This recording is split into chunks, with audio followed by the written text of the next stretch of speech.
ॐ स्थापकाय च धर्मस्य सर्वधर्मस्वरूपिणे अवतारवरिष्ठाय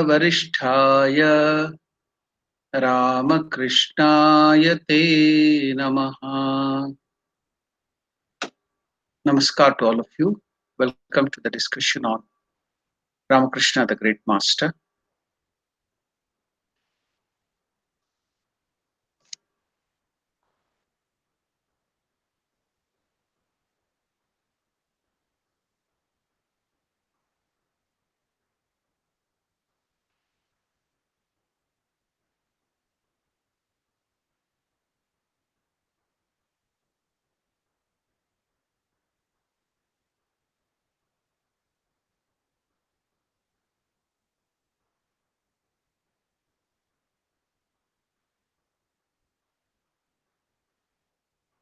Have I not, said Sri Ramakrishna, completely taken refuge in the mother?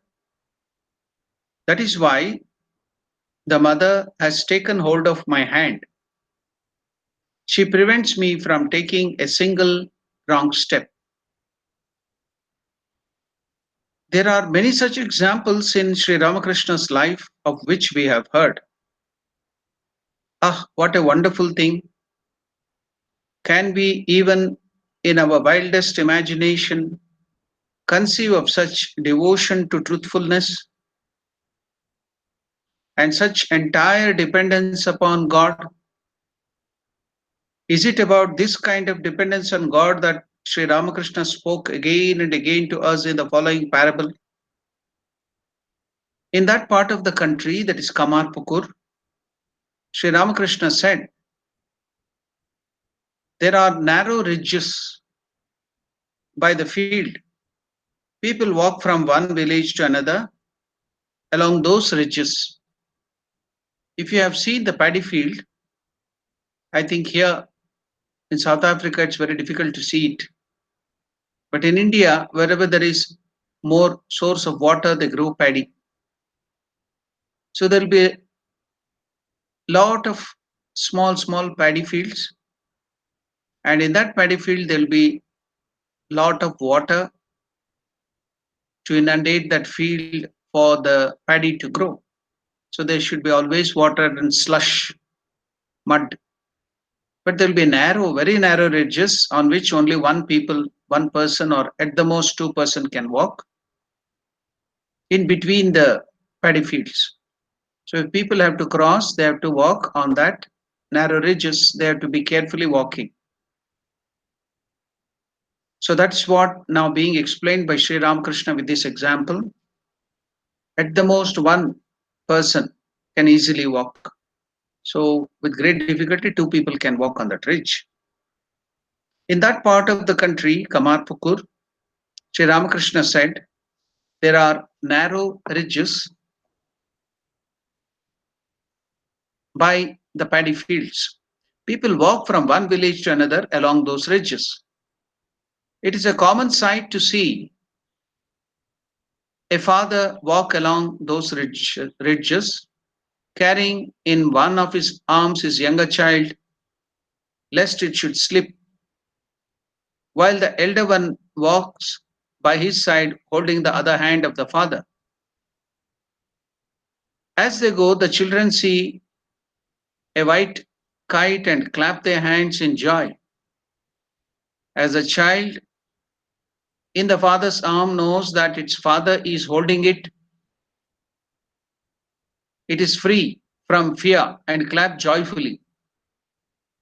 But the other child who is holding its father's hand, forgets all about the ridge and claps its hands in astonishment after letting go its hold. When that child immediately falls down to that mud and water in the paddy field and cries out. Even so, he whose hands the Divine Mother clasps is without fear, while He who clasps the mother's hand is in fear. When we put in the self effort with our ego and then catch hold of the hand of the mother, there are chances that looking at the beauty of the kite or some other thing, you may clap your hand, you may give up the holding of the hand of mother, and we may fall down. But the small baby whom the divine mother is catching hold of, just like the father is catching hold of that small child's hand, if the divine mother herself is catching hold of our hand, then whatever you may do, you may jump, you may put somersaults, you may do any amount of jumping and the other things, you will not have the fear of falling down. So that is what Sri Ramakrishna is telling us when we completely surrender to the Lord. When the Lord holds us by the hand, then the chances of our falling are very less. If we, with our self effort, with ego, hold the hand of the Lord, then the chances of falling down when we give up our awareness, we forget God for a short time and get entangled in these worldly things, there are all chances of falling down. So, with this example, Sri Ramakrishna is trying to express to us about how, if the Divine Mother is protecting us, when will she protect us? As Lord Krishna tells in Bhagavad Gita, Ananyas Chintayanto Mam Yejanav Paryupasate Tesham Nityabhiyuktanam Yogakshemam Vahamyaham. Those people who are constantly thinking of me, they know nothing other than God. Ananyaha Chintayanto Nam. Ananyaha Chintayanto Mam. If the devotee is constantly thinking of me, he cannot do his own works because of constantly meditating on me. Then I take care of not only his spiritual needs, but also his worldly needs too. So, even so, Sri Ramakrishna is explaining after this beautiful example, he whose hands the mother clasps is without fear, while he who clasps the mother's hand is in fear. For the moment he lets go his hold, he falls down to the paddy field with the water and the mud, and he will start crying. Thus, no kind of worldly desire or impressions stood as obstacle to Sri Ramakrishna on his path to Nirvikalpa Samadhi. Because owing to the intensity of his love for God, he felt no restraining force from behind, nor any attraction for any person or thing of the world.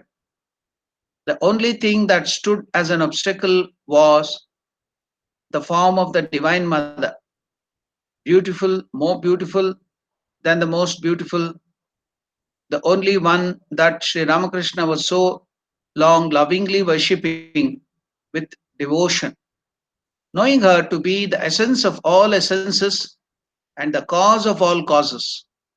No sooner, said Sri Ramakrishna, had I collected the mind and concentrated it on one point, than the Divine Mother's form appeared before me.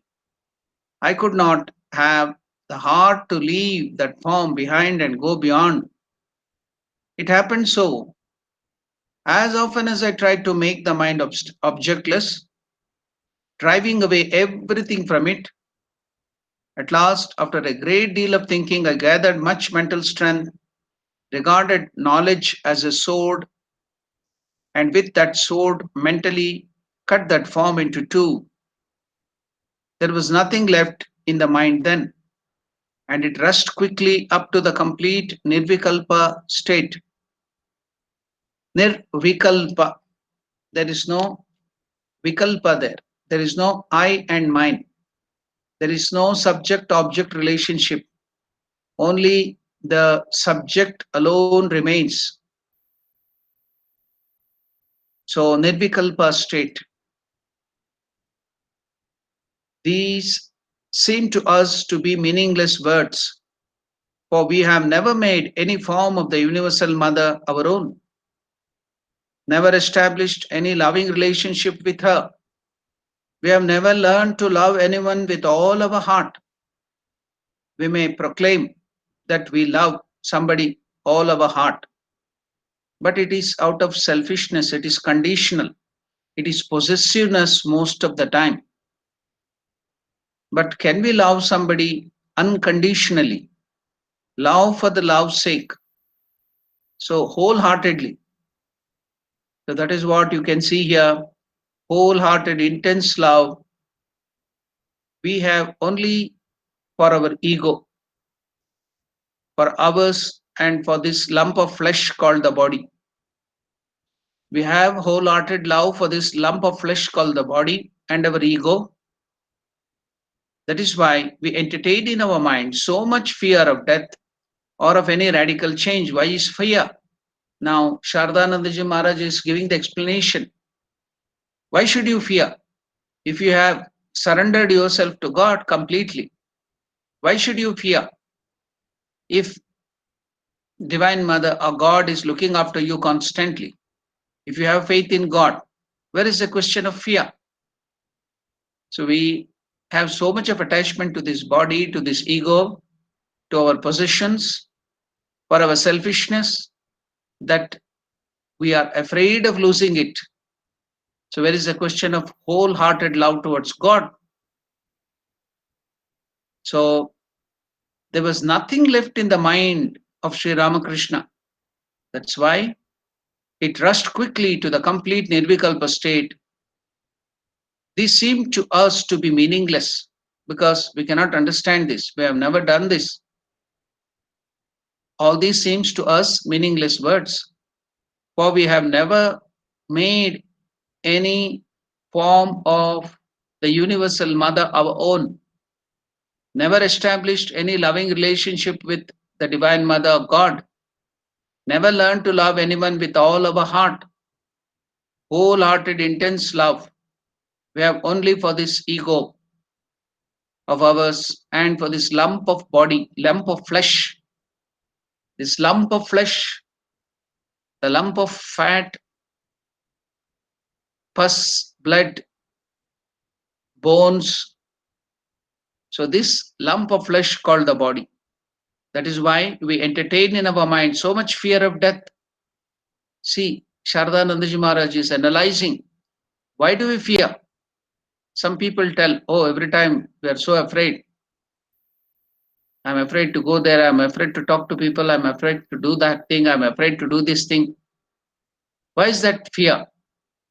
When you have God to protect you, when you have that Atman within you, when you are the Parabrahma Swarupa, where is the question of fear? What do you fear for? So Shardanandaji Maharaj is so nicely opening up our mind, our hidden fears. So if somebody is always getting angry, that means he has very much deep rooted desires, lust, which has become so concentrated, cupid, and that makes the anger when it is obstructed. And if somebody is getting fear, that means you have so much of attachment to your body, to your ego, to your selfishness. You don't want to let go of your selfishness and possessions. That's why there is a wonderful saying in the Bhartrhari's Vairagya Shataka, Vairagyameva Bhayam. Whenever there is money, there is a fear of thieves.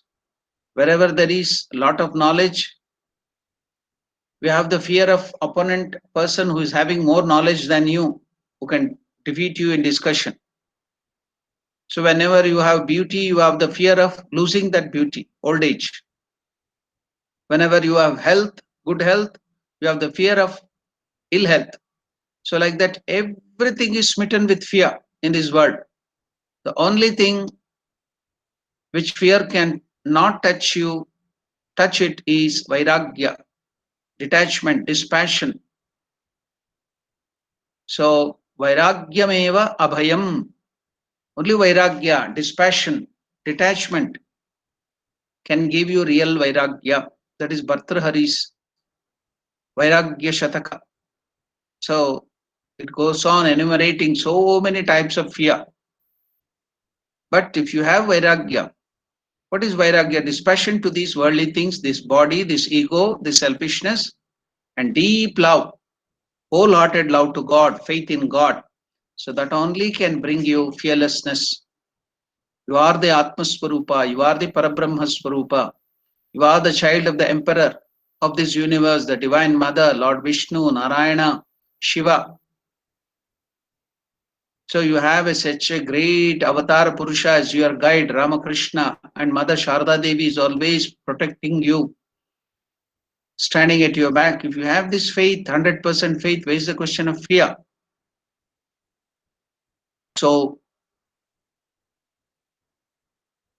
so that is why Shardanandaji Maharaj is telling we are so attached to this ego of ours and this lump of flesh called the body.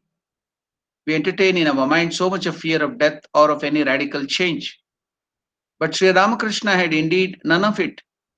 He knew only the lotus feet of the Divine Mother in his heart of hearts to be the only essential thing in the world and was devoting his time to meditation on these feet and to the service of her divine form day and night. Therefore, what else could support his mind in the world when he somehow removed the mother's form from it? So it became completely objectless. So that was the only thing which was the support to Sri Ramakrishna, the form of Divine Mother. When he removed that form, what remains? What will the mind catch hold of? So it became completely objectless and devoid of all modifications and reached the Nirvikalpa state. Readers, Shardanandaji Maharaj is addressing us. Try at least once to have an imaginative grasp. He's all asking all of us. Try at least once to have an imaginative grasp of this stupendous feat, even if you cannot fully comprehend it, it's difficult to understand it. Please just try to imagine for a short time. So Shardanandaji Maharaj is pleading all of us, begging all of us, reader, try at least once to have an imaginative grasp of this stupendous feat. Even if you cannot fully comprehend it, you will then feel how far the masters, how far Sri Ramakrishna made the Divine Mother his own, and with what an intense eagerness he loved her. So now you can understand what was the intensity. You will feel how far Sri Ramakrishna made Divine Mother his own, and with what an intense eagerness he loved her. The master was in that Nirvikalpa state continuously for 6 months. I was said, I was, said Sri Ramakrishna, for 6 months in that state from which ordinary mortals never can return back. For the body of one attaining to that state lives for 21 days only and then falls like a dry leaf from a tree. So, here, when we were very young, when we joined the ashrama and when we were starting to read the life of Sri Ramakrishna, when we would read this particular thing, that if you are merged in Nirvikalpa Samadhi for more than 21 days, then your body will be dropping off like a dry leaf. So naturally, when we have this attachment to the body and fear of life, we would get afraid. So we don't want this Nirvikalpa Samadhi. As small children, we used to tell in our own mind. But you should not get confused. Nirvikalpa Samadhi or that higher state merging in God is much, much beyond a state where you are full of bliss, so much of joy. As I wanted to bring back to your memory where Sri Ramakrishna used to explain what is the joy of just the vision of God. Even if the Lord, the Avatar Purusha, just Sri Ramakrishna or Krishna is just present near you, if you see his form, as Sri Ramakrishna used to explain, the gopis would get so much of joy in the presence of Lord Krishna and Vrindavan. So much so that the joy of lust, the joy of the indriyas, see, whatever the joy we get, the beautiful sight, the beautiful smell, the beautiful taste, the beautiful touch, is only limited joy. And in that, the highest is considered in our, amongst the human beings, is the bodily joy or the joy of the lust or copulation, whatever people imagine, that they think as the highest joy. And so they put so much of their effort to get that. Now, Ramakrishna is asking us to take this, if that is taken as one unit of joy, this joy of copulation of the bodily joy, joy of the flesh is one unit, which we call the highest. Then what would be the amount of joy the people would get, especially the gopis and gopas in Vrindavan, while they saw Lord Krishna? So it would be, if that highest joy would be the joy of the body, then multiplied by the number of hair follicles. So we have so many hair follicles all over our skin, so many hair follicles. So that would be the amount of joy multiplied by that one unit of joy.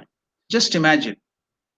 Then this, if you see the form of the God, feel the presence of the God, if this would be the joy, then imagine the joy of the same Lord in his formless aspect. Satchit Ananda, infinite bliss, infinite joy, infinite consciousness, absolute joy. Then imagine that joy. So when one merges in Nirvikalpa Samadhi, because there is so much, see, you can see the worldly joy like addiction to alcohol, addiction to the drugs, and so many other things, addiction to the body, addiction to the people, is so intense because you get little joy out of it. The joy you get by the vision of the God is multiplied by the number of hair follicles, means infinite.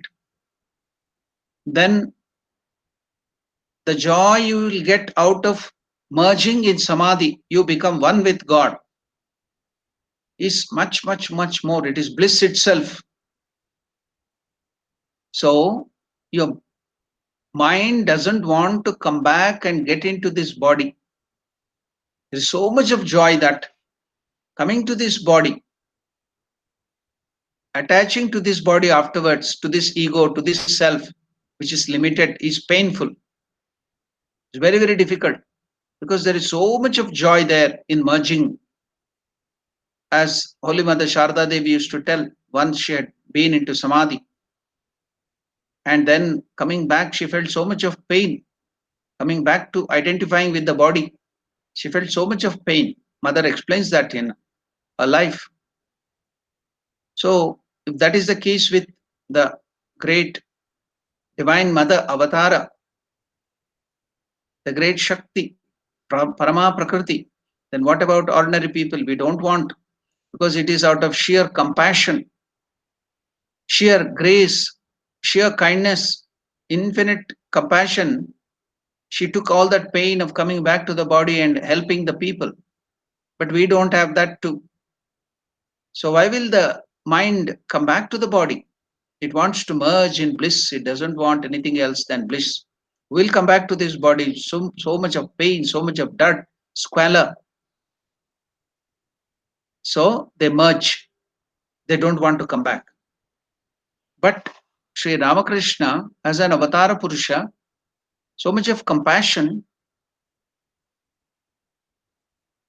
to do good to the world. He will again and again come back to this world until even the smallest animal has not got one with the Lord or got liberation. So he has so much of infinite compassion, he will come again and again.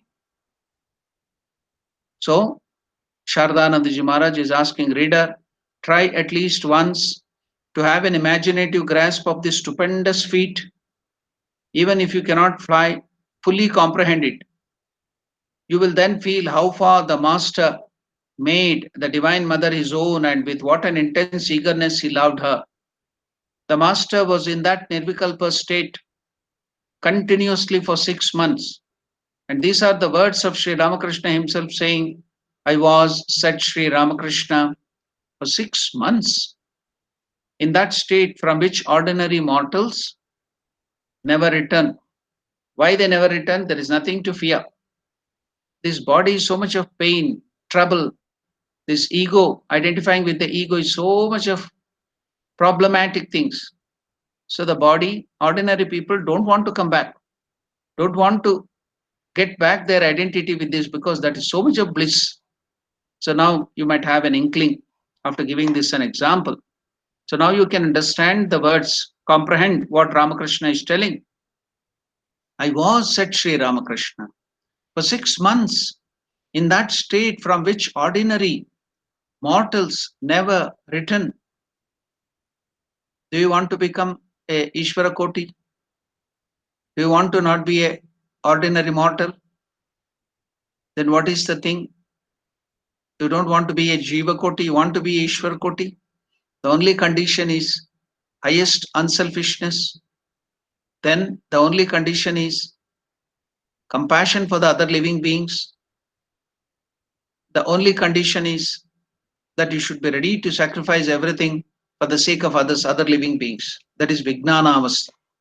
So if you develop that infinite compassion in you, feeling for others, serving others intensely, giving up your own liberation, giving up your own joys, then you too, all of us can become Ishvara Kotis, like the avatar.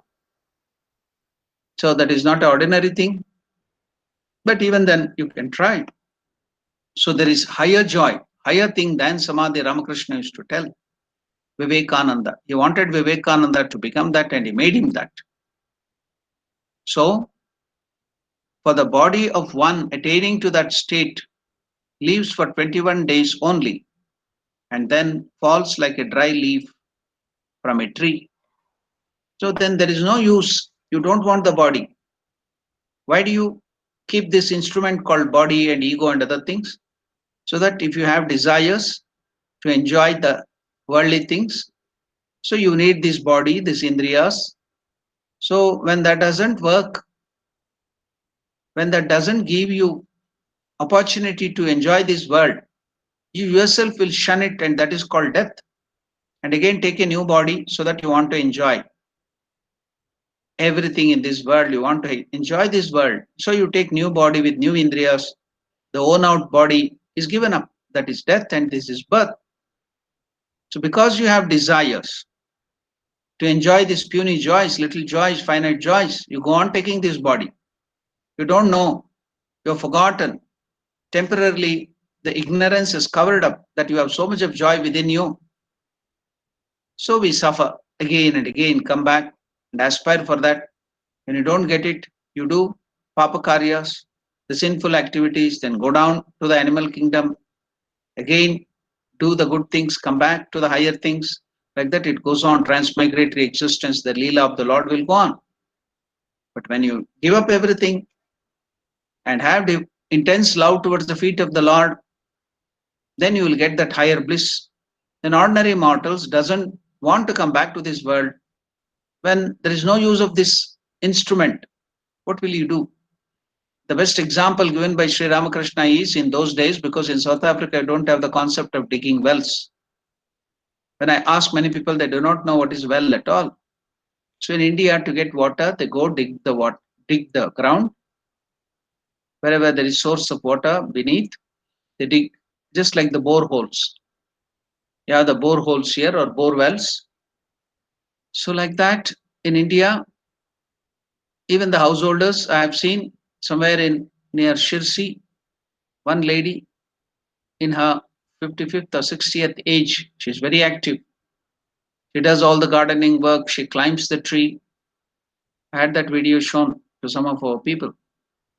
Then she, because of this pandemic, they couldn't go out. Then she started digging in her own garden. Then after much digging herself, bringing out with her basket and all the spade work she used to do herself alone.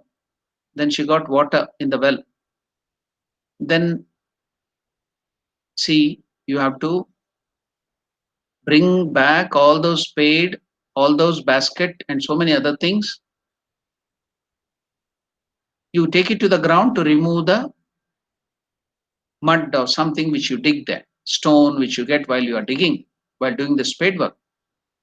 But once you have finished the work, it will be so deep, you carry it back again above. You don't have the use now. They just keep that basket in the well itself and they will come back. Likewise, you need this body, this mind, this ego to realize yourself. When you realize that and get that bliss, then what is the use of this body, ego, and the mind? So you don't want it. You just leave it there and merge in yourself, Atman, Parabrahma, Swarupa. You become one with that. That is the idea. So here, casting of the body is you need not have again because that fear will be there in your heart. Oh, should I give up my body? Should I give up my individuality? Nothing to fear. So when you have that fear of life, you will start, oh, we don't want this samadhi. We have to give up our body, it seems. So many peculiar ideas will come up. So I'm explaining because I too had those ideas when I was a young child, when I used to read these things. So gradually that fear has gone. So everybody will have that fear. We don't want to lose our body, our individuality. So Ramakrishna is telling the body after attaining to that state of Nirvikalpa Samadhi, merge in that Parabrahman, in that bliss absolute, infinite bliss absolute. It stays in that for 21 days only and then falls like a dry leaf from a tree. There was no consciousness at all. Sri Ramakrishna is telling of time, of coming of day or passing of night, just as flies enter into the nostrils and the mouth of the dead man. So all the worms, flies, mosquitoes, and other worms would enter into my nostrils. I had no sensation of the body at all. On accumulation of the dust, the hair became matted. There was no awareness of this body at all. In the Nirvikalpa Samadhi, 6 months continuously, Sri Ramakrishna was sitting in that. No nature of call, no food, no cleansing. So now you may see outside so many people, they will maintain that matted locks. You know why do you get matted locks? Because that is the dryness of the hair. When you don't oil it, when you don't oil, you don't clean, you don't take bath, then because of the dirt accumulated there, dust, and also there is no oil content, the hair will start getting matted up. So some people think that if they start getting matted, that is sign of some yoga or yogi, and they will maintain it, and people will start revering them. Okay, at the common level, people have such faith. Let them have it. There is no disturbance. But why Shiva has matted locks? They will cleanly shave Shiva beard and Shiva's mustache, and he will be having a beautiful matted lock. No, he has matted lock because he's in the hair, because he's constantly sitting in meditation for thousands of years. So the hair get matted. Likewise, he should also have beard and mustache, because there's no question of a separate mustache. It just grows. No time, no mind to just trim it or clean it or do anything. He's just meditating and immersed in his own self. Where is the question of looking after those things? So that is the indication. So in olden days picture, we used to see Lord Shiva with the beard and mustache, everything. Now they make a beautiful, and that to feminine looking Shiva, not manly looking. It would be feminine looking Shiva, cleanly shaven. Okay, Narayana can be like that. He's for activity, but Shiva is in always in meditation. So when people just come and tell me, Swamiji, we are in a hurry, I am in a hurry, I tell them, why are you in hurry always? Sometimes be in Shiva too. So hurrying in English means running about, and Vishnu is for that. What is that? Activity, pravritti, neat, clean. That's why if you go to the Shiva temple, you see, most of the time it will be not so clean. No ornamentation, no decoration, less decoration. So go to the Vishnu temple, so much of gold, diamond, decoration, neat and clean. Why? His pravritti. Here it is nivritti, vairagyamurti. So that's why Shiva is Abhisheka Priya, only water and milk. At the most, they may give pour milk on him, that's all. So otherwise, water, Abhisheka Priya. You just pour water on the head of Shiva, that's all. He doesn't ask for anything. Abhisheka Priya. So Vairagyamurti. But Vishnu, he is Alankara Priya. To go on decorating him, gold. Because pravriti, that indicates pravriti, activity. So here, Shiva, always in meditation, thousands of years, so matted hair. Sometimes you may have noticed Valmiki sitting in one posture for tapasya for a long time. Ant hill had grown all over him. The whole ant hill had covered his body. So he was inside the ant hill. That's why his name was, earlier name was Ratnakara. He got the name Valmiki because of his intense tapasya. He got the name of Lord Rama because Rama was not yet born at that time. Because the great Rishi, the yogi, Narada Maharshi, knew about the future. He gave the mantra of Rama in the reverse way, Mara, Mara. So Valmiki or Ratnakara did that, took that. He was a sinner. He was a highway robber. He took that mantra, started repeating it, and he became a great Rishi. You see, he transformed into even telling the name of Lord Rama the reverse way, Mara. It made him a great Rishi. So that is the power of meditation. So ant hill grew over him. That's why he gets the name Valmiki from the term Valmika. So here Ramakrishna also sat in that posture for 6 months. No food, no cleansing of the hair. So much of dust accumulated on the body, as if it is a dead stump of wood or some other log lying there. The birds, the snakes would pass on it. So many worms would enter into the nose, mouth, ears. Who is aware of it? Who is aware of the body? Where is the question of fear? Because it is completely merged in the Parabrahman, in our own reality. So, Sri Ramakrishna is telling his own state, no awareness of anything. The hair became matted on account of the accumulation of the dust. Calls of nature were perhaps answered unconsciously. Where is the question of answering the call of nation? No drinking of water, no taking of food. Whenever there is no food intake, where is the question of out output? So calls of nature were perhaps answered unconsciously. It was a miracle how the bodily life was sustained. It should have succumbed then and there, but the will of the divine was something else. A holy man, a sadhu, came there at that time to save it. He knew the yoga, he knew everything about this body, He had the knowledge of many things. That sadhu, he had a small stick like a ruler in his hand. He recognized my state as soon as he saw it and came to know that much of Divine Mother's work was yet to be done through this body. That much good would be done to many if only this body could be saved. So that sadhu was also very much forward in spiritual life, a yogi. He could understand that with this body, Divine Mother is going to do a lot of work. Lot of people will be benefited in future. Lot of people will get liberation. So immediately he started to stay there. Generally, sadhus don't stay in one place more than 3 days so that they will get attachment to that place or person. So they will just go away from that place. That is the custom. There is also a saying in Hindi, Bhata Pani, Ramata Sadhu. So the water should be always flowing. Otherwise, there will be stagnation and impurity accumulating it. So the sadhu should be always moving. That means he should not get attached to any place, anything, or any person. Otherwise, he will have a fall. That's why there should be no attachment.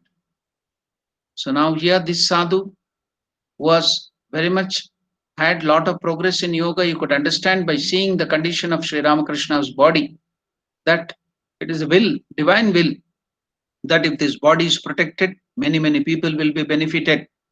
The holy man who came there to save this body had a small stick like a ruler in his hand. He recognized my state as soon as he saw the body and came to know that much of Divine Mother's work was yet to be done through this body, and that much good would be done if many, too many, much good would be done to many if only this body could be saved. Therefore, he would carry food in time. He would carry food in time, and by striking this body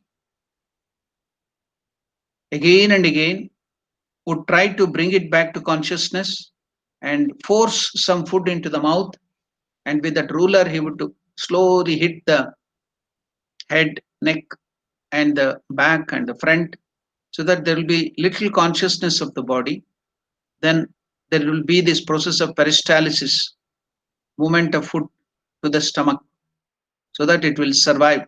So is to force the food into the mouth and slowly beat it on the neck, on the body, on the chest, so that Ramakrishna, the body will get little consciousness and the body will start functioning, and the peristalsis will happen, and the food will go to the stomach, and there will be some little catabolism, anabolism. Then there will be the nutrition and other things absorbed into the body, and so that the body will survive. So therefore, he would carry food in time. That sadhu stayed there all through that 6 months. See how Divine Mother takes care of the devotee. If you depend completely, the Divine Mother will take care of you. Yoga Kshemam Vahamyaham Ananyaha Chintayanto Mam Yejanaha Pariyupasate Tesham Nityabhiyuktanam Yoga Kshemam Vahamyaham. I take care of them who don't have time, who don't have the mind to look after themselves. I will take care of them. This is the words of Lord Krishna in Bhagavad Gita. You see how Divine Mother is bringing that particular sadhu who knows all these about samadhi, about the body, how to protect the body, what is yoga. And he stays there, he gets the mind that I should protect this body. So you can see how Divine Mother is taking care of the child. So he had a small stick like a ruler in his hand. He recognized my state as soon as he saw it and came to know that much of Divine Mother's work was yet to be done through this body, that much good would be done to many if only it could be saved. Therefore, he would carry food in time, and by striking this body again and again, would try to bring it back to consciousness. The moment he saw The moment he saw signs of consciousness appearing, he would thrust some food into the mouth. Thus, on some days, a little food found its way into the stomach, and on other days it did not. 6 months passed that way. 6 months passed that way. Ramakrishna sitting in that same posture, no consciousness, no awareness of the body, just merged in Paramatma Swarupa, merged in Parabrahma, the Nirakar Nirguna, the formless, attributeless, one undivided Satchit Ananda, Akhanda Satchit Ananda. So 6 months passed that way. Then the mother's command, the Divine Mother gave the command. What was the command? Was heard. My dear child, remain in Bhavamukha. Come back from that undivided Satchit Ananda of my state. Come stay in that Bhavamukha. What is that Bhavamukha? The threshold. You will have the connection. You will be always in touch with the Satchit Ananda, infinite joy, but you will be always also knowing the facts about this created world. You can do good to the world. You can also remain in touch with that Satchit Ananda. So there was that command. 6 months passed that way, then Divine Mother's command was heard. Remain in Bhavamukha, my dear child, for the spiritual enlightenment of man. So many human beings are suffering in this world. So for them, for their emancipation, for their liberation, come back, stay in this Bhavamukha, remain in Bhavamukha for the spiritual enlightenment of human beings, remain in Bhavamukha. This was followed by, after that, Sri Ramakrishna developed blood dysentery. There was a ringing pain in the intestine and it was excruciating. Sri Ramakrishna took the disease of the Rani's daughter, Jagadambadasi, that is the wife, the second wife of Mathurnath. If she died, then he would have lost all the control of the property and he couldn't serve Sri Ramakrishna. He went and pleaded, Master, I want to serve you. If my wife dies, then I cannot serve you. I will become a poor man. That's why Ramakrishna told, okay. He took that disease of Jagadambadasi on himself and suffered that dysentery for 6 months. So that's how the Divine Mother would bring back the consciousness of the body by that excruciating dysentery, pain in the intestines, so that your body gets back the consciousness because it is trying to rush to merge in the Parabrahma Swarupa. So that has to be brought back to the body. So giving this dysentery, see how Divine Mother plans everything, bringing back slowly his mind to consciousness. The same thing happened to Narendra also.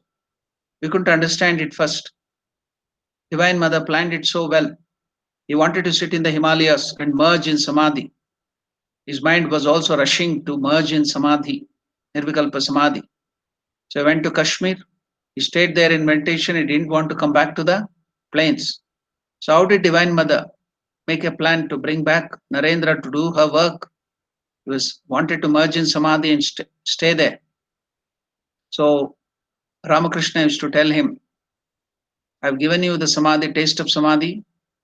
You have to complete the work of Divine Mother. Only after that, the lock will be given back to you. Otherwise, the Nirvikalpa Samadhi will be under lock and key. You will not get it until you finish the work of Divine Mother. So, but again and again, Narendra, Swami Vivekananda would rush to Himalayas to sit there. And somehow, Divine Mother would bring him back again and again. So he went and sat there in Kashmir and also started making disciples there and sit there in meditation in Nirvikalpa Samadhi. Then there was one Musalman who became the disciple of Vivekananda because seeing his glory, seeing his spiritual power. But his guru, earlier guru, was a black magician. So he was a fakir. So he got angry. I'm losing my disciple. He got jealous of Vivekananda. He did some black magic by which Swami Vivekananda got vomiting and loose motion. So Swami Vivekananda couldn't stay there because of that vomiting. If he stays there, black magic will work, so he had to come down. Though he had lot of power, Anima, Lagima, Garima, all that Ashtasiddhis, he could just in a trice could destroy that Pakir. He was nobody. He was Shiva himself. But he would never use that Ashtasiddhis for selfish things to protect that body or harm others because he was in such a high state. He cannot harm. He sees only God. He gave up that place and came down. So once later on he came and complained to Holy Mother. What is this? What is your husband, mother? That Pakir, ordinary Pakir, had cursed me to get that, done some black magic to get this. Then mother told, yeah, that is also the power of divine mother, Ramakrishna only. No, no, no, I don't agree all those things. Your husband couldn't protect me at that time. No, my dear child, Holy Mother told. That is also the power of that black magic, and those things are also the power of Master only. Because Divine Mother had planned, otherwise he will sit there in Samadhi and merge his body there. So much of work had to be done to the world. So it's to be brought back. So how did the mother bring back his body consciousness? By again loose motion. So always Divine Mother to bring back our mind to the lower sense, she will hit only on the stomach. So hitting on the stomach is her plan, you see. Here Ramakrishna also is having excruciating pain to bring back his consciousness to the body. To our great Vivekananda also, he had to get that vomiting and loose motion as a curse, as a black magic, and he had to come down to the plains to do the work of the mother, to bring back the consciousness. And you see, Totapuri, he would not agree. He would always merge in Samadhi only in Nirakara, no formless God. So to bring his body, to bring his mind to the ordinary level and see her aspect with form, then again she gave dysentery to Totapuri only. So every time she, to bring our mind to body consciousness. So for ordinary people like us, to take our mind to the Parabrahma consciousness, she gives that beating on the stomach, hunger and other things. And for such great people, avatar Purushas, to bring down their mind to the ordinary this thing, she gives the beating on the stomach. So here, Sri Ramakrishna had to take that dysentery, blood dysentery. So on himself, that excruciating pain, Sri Ramakrishna tells slowly, for 6 months, slowly brought back the mind to the body. So,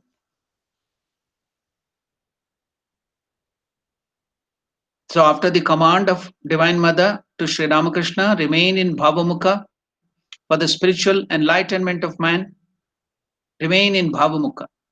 This was followed by illness, blood dysentery. There was a ringing pain in the intestines, and it was excruciating, very painful. It was after continuously suffering for about 6 months that the mind gradually, otherwise the mind was soaring to be merged in Parabrahma Swarupa. Again and again it would be soaring. So because of that excruciating pain, gradually it came back to the body. It was after continually suffering for about 6 months that the mind gradually came down to the normal body consciousness.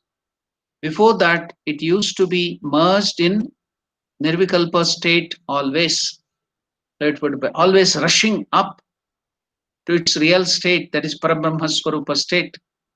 But Divine Mother gradually brought it down so many ways. She wanted to preserve Sri Ramakrishna's body to do good to the world. As a matter of fact, we are informed by those who had the good fortune to meet Sri Ramakrishna some 10 or 12 years before he passed away,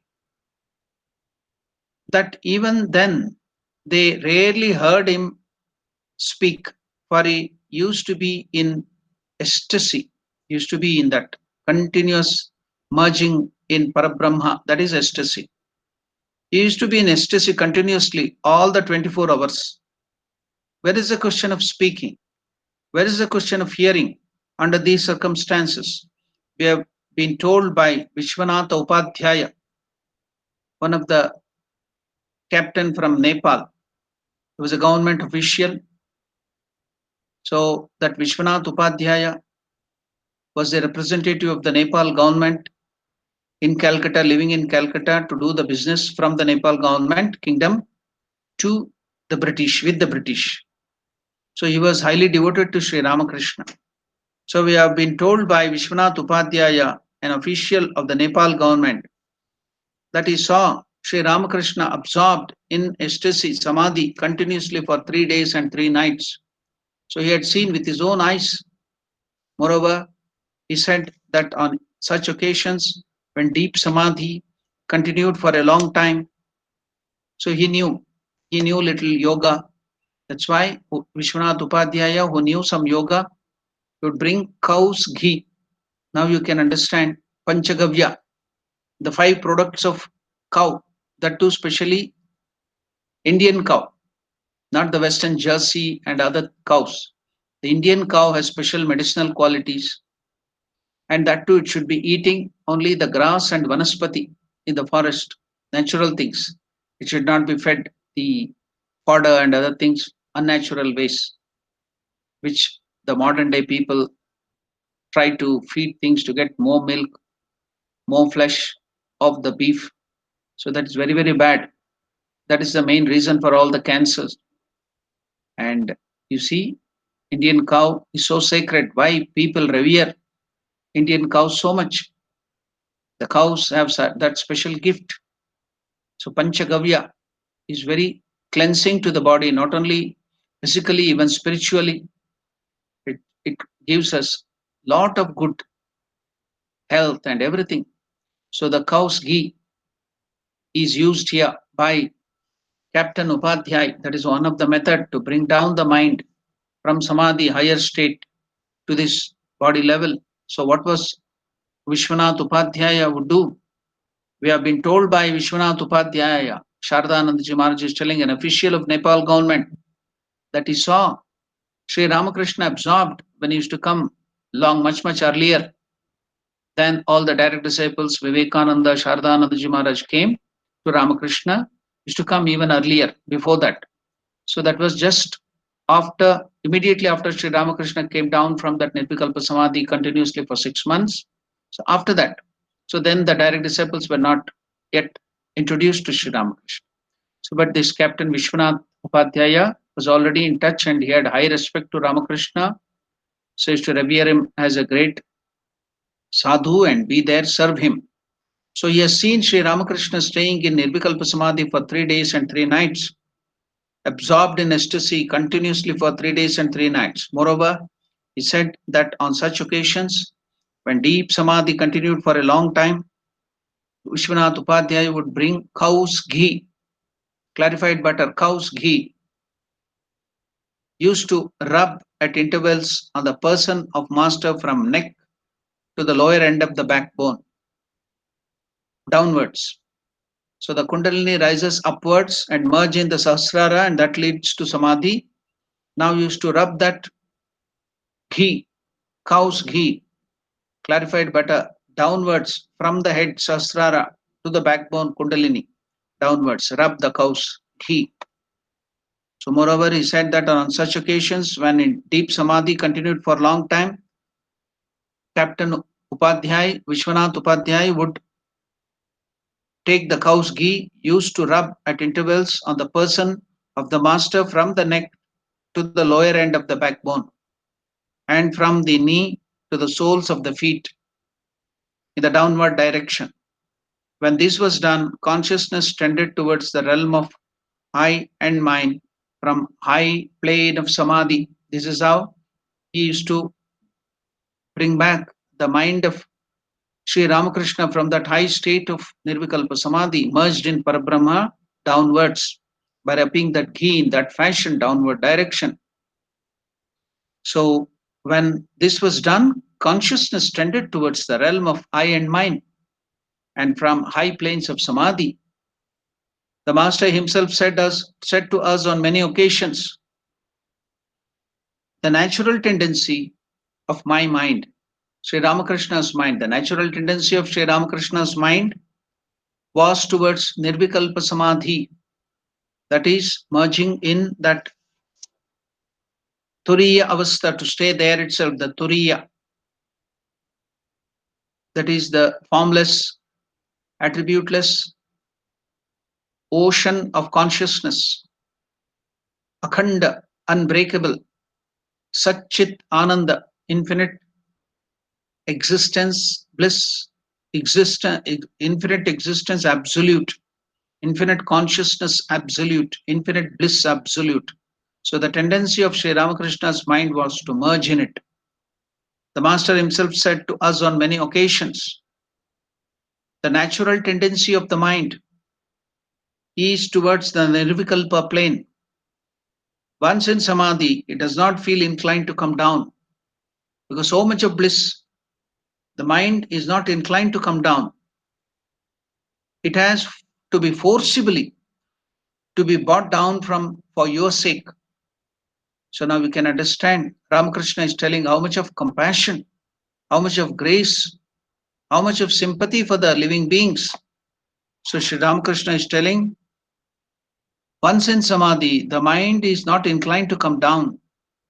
It has to be forcibly brought back down to this normal earthly plane for your sake. Sri Ramakrishna is telling, for all of us, for your sake, this force is not in itself sufficient for bringing me down. This force, the kindness, the compassion towards the living being, for your sake, I have to forcibly bring back my mind for your sake. This force alone is not sufficient for bringing me down.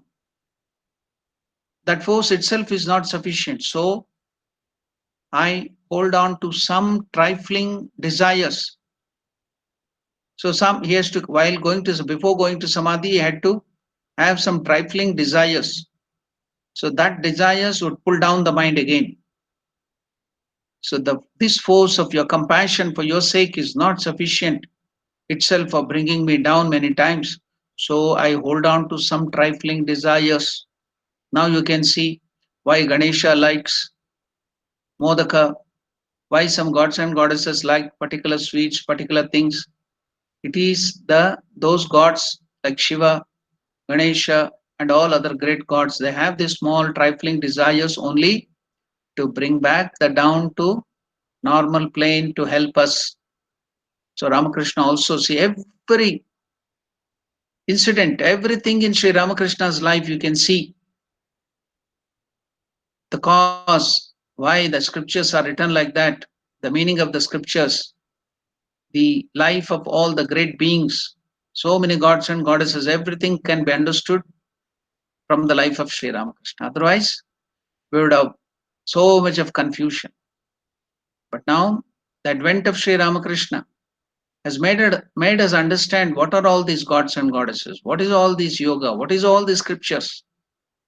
So now, Sri Ramakrishna is telling, for the sake of you people, for the sake of the living beings, compassion, I used to force my mind down. But that force itself was not enough, sufficient for bringing my mind down many times. So, Sri Ramakrishna is telling, I had to hold on to some trifling desires. You know, Mother Sharda Devi's tendency also was to merge, give up the body in Samadhi. Then Ramakrishna bought that Radhu, the Yoga Maya, just the desire or that attachment to that girl, Radhu, Yogamaya, could make that mind, a pure mind of Mother Sharda Devi, to stay on the normal plane and do the work. She had to continue even after Sri Ramakrishna and do a lot of work. She too wanted to merge her body in Samadhi and go back with Sri Ramakrishna. But Ramakrishna stopped her, told her, no, you have to do a lot of good to the world. So Radhu, the Yoga Maya, there. So to get attachment to that Yoga Maya, and through that, Holy Mother could stay. The moment your attachment to Radha goes away, then you cannot stay in this world. So you can see in the fag end of the life of Mother, she lost all attachment to Radha. She could never see her. So then Shardanandaji Maharaj came to know, oh, mother will not keep a body anymore. So now Sri Ramakrishna is telling that force of compassion to living beings was not many times sufficient itself for bringing my mind down. So I hold on to some trifling desires of lower plane, as I will take some tobacco, I shall drink water, I shall take this, I shall see so and so, I shall talk to some person, I will take some jalebi, I will drink little water. So trifling desires would be kept so that the mind will be brought down. These desires too have to be retained in the mind by effective repetition again and again. By effective repetition, then only the mind would come down. If I don't repeat it again, the mind would not care for those things. It would merge. The natural tendency of the mind was to merge in that infinite bliss, Parabrahma Swarupa. It is only then that the mind gradually comes down to the state of body consciousness. Again, when coming down, it flies off in that upward direction. Again, while coming down, the moment there is little trigger, anything which will remind him of the Parabrahma Samadhi, immediately the mind will rush upwards.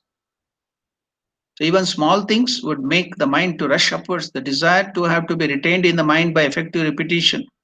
It's only when that the mind gradually comes down to the state of body consciousness. Again, when while coming down, while bringing down the mind to the normal plane, it flies off in that upward direction towards Samadhi or Parabrahma. It has to be brought down again by means of such desires. What a wonderful phenomenon. When we were told of all this, we sat astounded and thought, if the meaning of his saying, tie, now we could understand the meaning of his saying. What would Sri Ramakrishna tell? So now only we could understand the meaning.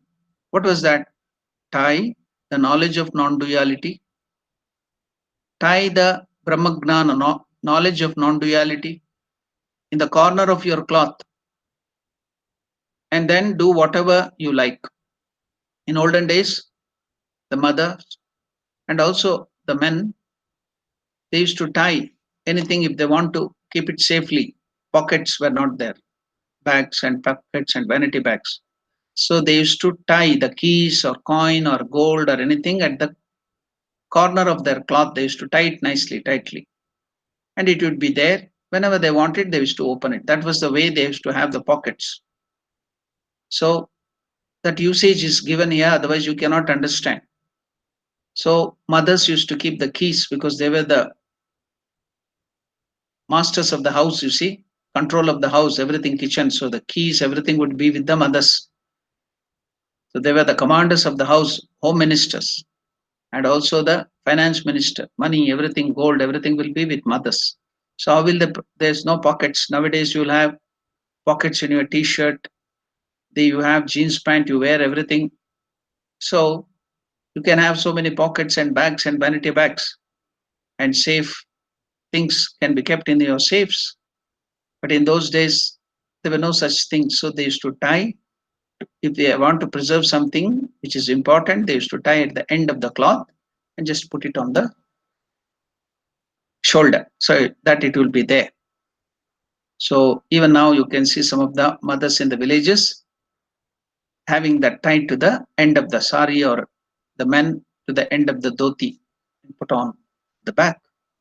So you can understand now here Sri Ramakrishna's teaching, tie the knowledge of non-duality. Tie the knowledge of non-duality in the corner of your cloth, and then do whatever you like. Tie the knowledge of non-duality in the corner of your cloth, and then do whatever you want to do. It is this, what hope have we of realizing it in our lives? We find that only way for us is to take refuge at his feet and wait for his grace. But when we try to do so, we are faced with difficulties in a short time. The roguish mind sometimes would think, why should the master not love me more than others? Why should he not love me as much as he loves Narendra? In what respect am I inferior to him? And so on. So much for the master's mental makeup. Let us now follow the main topic. So, how Shardananda Maharaj used to tell that their mind would have faith in the feet of master, then again doubts would come up and how it would waver. But now forgetting all those things because these are all the natural tendency of our mind too. So that's why to support us. So he's with us. Shardananda Maharaj is telling all the vagaries of our mind, restlessness of our mind. So Shardananda Maharaj is moving forward to discuss why should we think of our mind. Let us think of the wonderful life of Sri Ramakrishna, which will be very, very beneficial for us to progress forward in spiritual life. So we shall now try to touch on certain aspects of spiritual consciousness of higher planes and on the nature of samadhi. So now we will try to touch on some of the aspects of samadhi, the higher state, so that our mind will get an inkling of that. If we do not know anything about that, then our mind will not worry about it. It will be always enjoying the hog plum, the little puny joys of this world and be satiated there. So if it comes to know there are so many things, so many higher things, then the aspiration to realize that go high will start, will enkindle. It will be kindled in us. So that's why Shardananda Maharaj is telling, now let us stop worrying about our unfaithful mind, the roguish mind, petty mind, but let us think of the wonderful life of Sri Ramakrishna. We shall now try to touch on certain aspects of the spiritual consciousness of the higher planes and on the nature of samadhi. As far as we have understood them from the Ramakrishna's teachings, and then was on to explain the state of Bhavamukha. So, first we will, from the teachings of Sri Ramakrishna, try to understand all these higher planes which are given in Yoga and Upanishads. And also, then after that, we will try to understand that state, great state of Bhavamukha. We have already mentioned that some bodily changes are sure to accompany any ideas.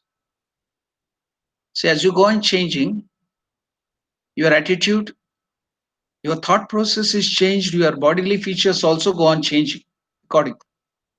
That is the thing of the mind. You see, in the evolution, it has taken so many lives.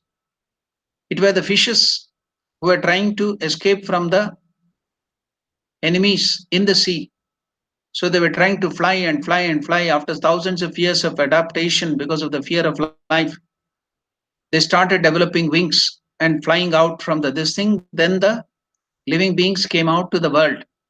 Otherwise, earlier, all the living beings were in the water, in the sea. So from the fishes, then the bird, the species of the bird came up. And from then, so the theory of evolution, you can see Darwinian theory. So from the sea animals, the birds came, and after that, the birds, then they developed into the next thing. So the vertebrates, the invertebrates, the vertebrates, and then the human species came in that way. We all know that it took a long time. So change of the body was due to the change of the need, the mind. It wanted to fly, it wanted to escape, it wanted to protect its body. The fish got the wings, then after that it goes on changing and the brain developing. Now we can see our human beings, but if there is intensity of change in your attitude, intensely, if you start feeling for something, then there will be instant change in your bodily features accordingly. So it depends upon the intensity of your feeling. That is what Shardananda Maharaj is trying to explain. We have already mentioned that some bodily changes are sure to accompany any ideas, higher or lower. arising in the mind. This requires no explanation. It's a matter of daily experience. It is easily understood by observing the ordinary ideas experienced every day. For example, there is one kind of change when anger comes. There is one kind of change when anger comes, and another kind of change when love is felt. Again, when there is a great preponderance of good or evil thoughts in the person's mind, so much change is produced in his body that one can know his nature as soon as one sees him. So, your forehead, your eyes, your ears, your nose, your chin, your lips, your every bodily feature goes on changing according to the internal thoughts. So, by seeing the face, by seeing the feature of your body, one can easily fathom what is your thoughts, what is the feeling inside. That is the science of physiognomy, Angasamudrika and Mukhasamudrika in the Indian science. This is a science of understanding the mind through the external expression of the body.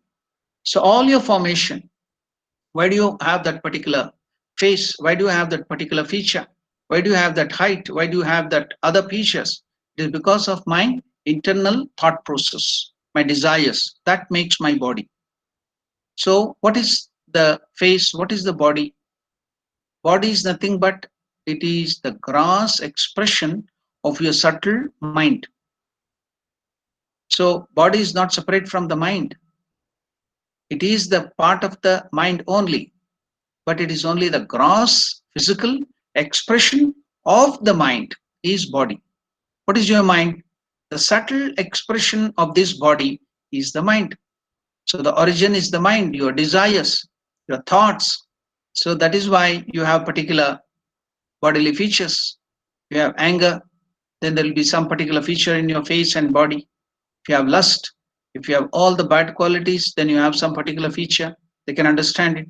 If you have sattva, if you have good nature, if you have good feelings, then you have a different type of nature or body, your ways, your talks. So everything is spilling out what you are. So that's why there is a saying in some of the Indian vernacular. The moment you open up your mouth, your real color comes out. Until you are just not talking, people will not understand who you are. They will start imagining so many things. The moment you utter something, then your real color will come out. So your thoughts, your feelings will start being expressed in your words, in your deeds, in your face, in your eyes, in every feature of your body. So, corresponding changes in the physical feature will be there as your changes in your character, in your nature, in your feelings, in your thoughts. So, corresponding changes in your body will happen. So, that's what Shardananda Maharaj is trying to explain through so many examples. It is easily understood by observing the ordinary ideas experienced every day. For example, there is one kind of change when anger comes, and another kind when love is felt. Again, when there is great preponderance of good or evil thoughts in a person's mind, so much change is produced in his body that one can know his nature as soon as one sees him. Looking at a man, we say among ourselves, see how angry he appears, or how lustful, or how honest. These daily expressions are clear proofs of our contention. Again, many of us must have observed how the appearances and gestures of even a person of perverted nature and of hideous appearance become gentle and free if he spends continuously, says say a period of 6 months for some reason or other in thinking holy thoughts. Suppose the person stops thinking bad things, evil things, and starts thinking good things, there'll be change in him too. The sattvic nature will start coming in him too. You can feel it as long as he is leading a good life. The Western physiologists too say Whatever may be the nature of an idea that comes to your mind, it will forever leave a mark on your brain. Your character is built more or less of the aggregate of these two kinds of impressions, good and bad, and you pass for a good or bad character accordingly. But the yogis and the rishis of the East, especially of India, say those two kinds of ideas do not stop with merely impressing two kinds of marks in the brain, but they get transformed. But they get transformed into subtle powers of impulsion and abide eternally in the sacral plexus. So they will abide permanently, eternally in the Muladhara. That is the place of all your memory. Muladhara chakra, the lowest chakra, the sacral plexus, or the coccyx, the end of the backbone. So that will be staying, everything will be staying there, all your desires, all the seeds of desires, all the impressions, all the old memories, whatever you have now forgotten. In your childhood, you have forgotten so many things, every memory in detail, all what has happened. Now, see, you can't hear the sound of the ticking of the clock. It is happening. So many things are happening. There's a crying of the bird. There is so many other sounds happening. Everything is recorded in your Muladhara. All that is recorded. Whenever you want, by doing some yoga and getting some siddhis, you can bring back all that memory. That's why aparigraha, non-acceptance of gift. Then all the lives you have undergone. In your last lives, I may be a donkey, I may be a monkey. Then earlier to that, I may be elephant. Earlier to that, I may be a fish. All that from the viruses, from the beginning of my life cycle, evolution, everything is recorded and kept there in the Muladhara sacral plexus. All that, not only of this life, of the last life, and everything is recorded and kept there. So whenever you want, you will get that siddhi, you can draw back that memory. It is there. The last lives, every lives, even if of this life which you have forgotten, everything is recorded. So not only it will make just an impression on the brain, it goes and get recorded permanently. But the yogis and the rishis of the East, especially of India, those two kinds of ideas do not stop with merely impressing two kinds of marks in the brain, but they get transformed into subtle powers of impulsion and abide eternally in the sacral plexus, that is Muladhara, called the basic center. Muladhara is situated at the lower end of the vertebra coccyx, from where they urge you to do good or bad deeds again in the future. It is this center that forms the repository of these powers of impulsion accumulated in the past lives. These are what are called impressions or past impressions or the samskaras.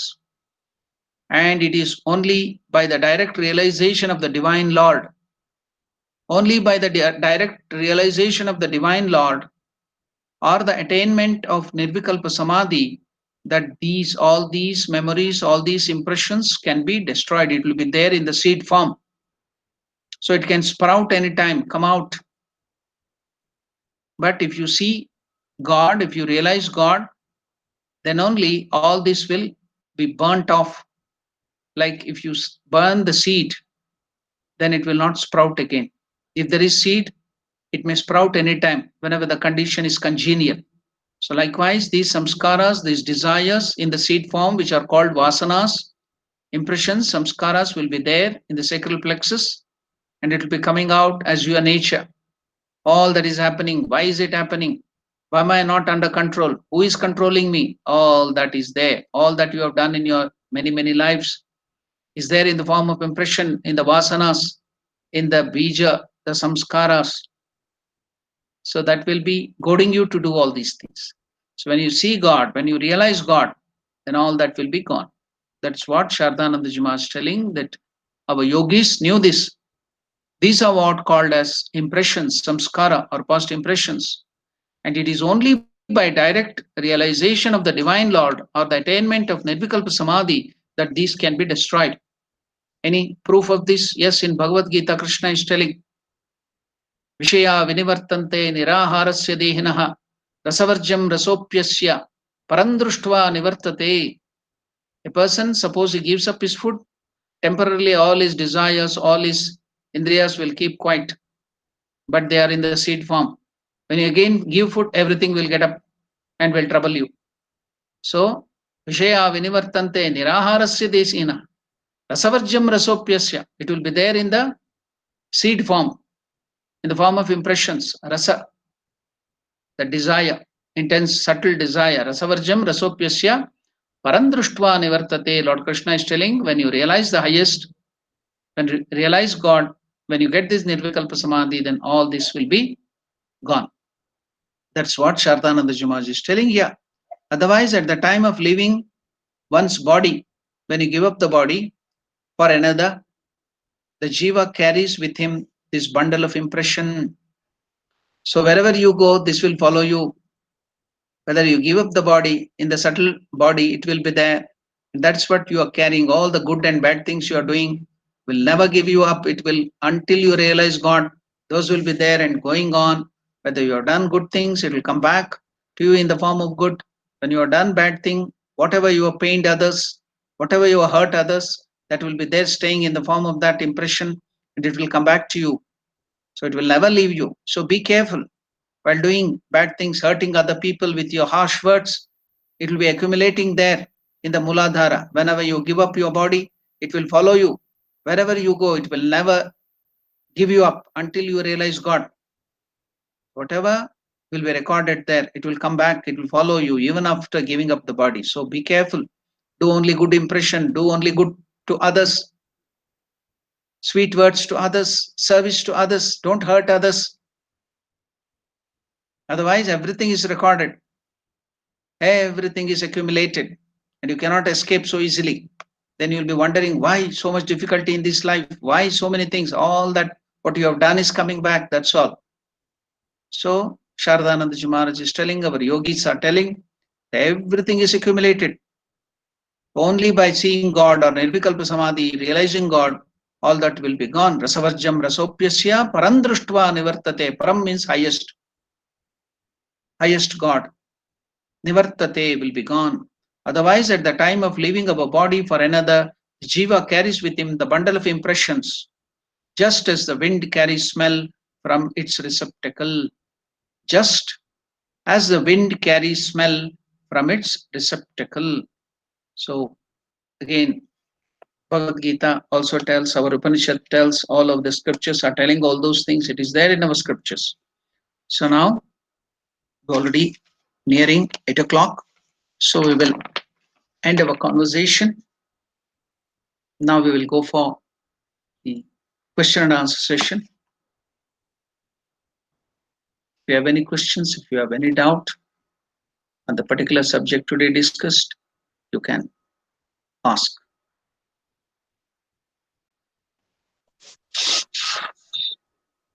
Pranam Maharaj. Yes, Madhusudan, please tell. Yeah, this is regarding yesterday's discussion, Maharaj. Yes. Yeah, you gave an analogy about our journey when we are on a journey of 1,000 kilometers. Yeah. So we get the signboards. So those signboards tell us how far we are from our destination. Yeah. And so that keeps us motivated to move forward so that we can reach our destination. Yeah. And the similar situation in the spiritual journey. Hmm. So we don't know any progress, or we don't know whether we are on the right journey or whether we are making progress or not, because we don't see any Yeah. signboards or Yeah. any. Yeah. Yeah. How do we keep ourselves motivated Yeah. That to was also continue on this? explained. And Ramakrishna also told about that. I too explained it yesterday. I will again explain it. So if you don't have any visions or all those things, nothing to worry. Your character is important. So if you start feeling love for God, if you start feeling that how much ever your unselfishness is increasing, selfishness is going, all the other negative qualities are going away, and positive qualities are coming to you. You're feeling for others. So that is the degree, that is the measuring rod, yardstick to measure whether you are growing in spiritual life. Have you become unselfish? That is the question. If you are becoming more and more unselfish, that is the sign that you are moving forward in spiritual life. Are you becoming more and more interested in only your bodily needs and only in selfishness? Then you are going down in spiritual life. So that is the best yardstick. No mistake at all. In some other things, there may be some mistake. Your visions may be hallucination. Your visions may be because of the weakness of the brain. There is some lack of some chemicals. Then also you can have these visions. Or if you take some extra chemicals, also it may give you. But the best yardstick to measure is your selfishness. If you are becoming more unselfish, you are moving forward.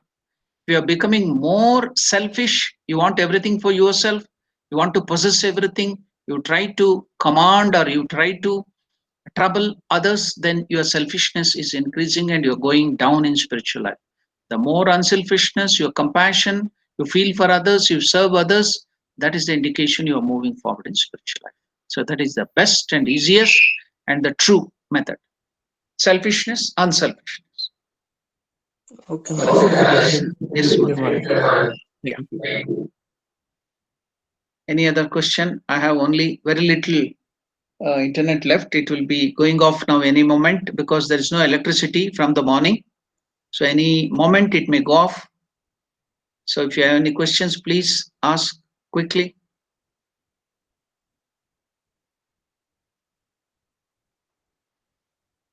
or else I will conclude. Om Priyatam Pundarikakshah Sarvayagneswaro Harihi Tasmin Tushte Jagat Tushtam Prenite Prenitam Jagat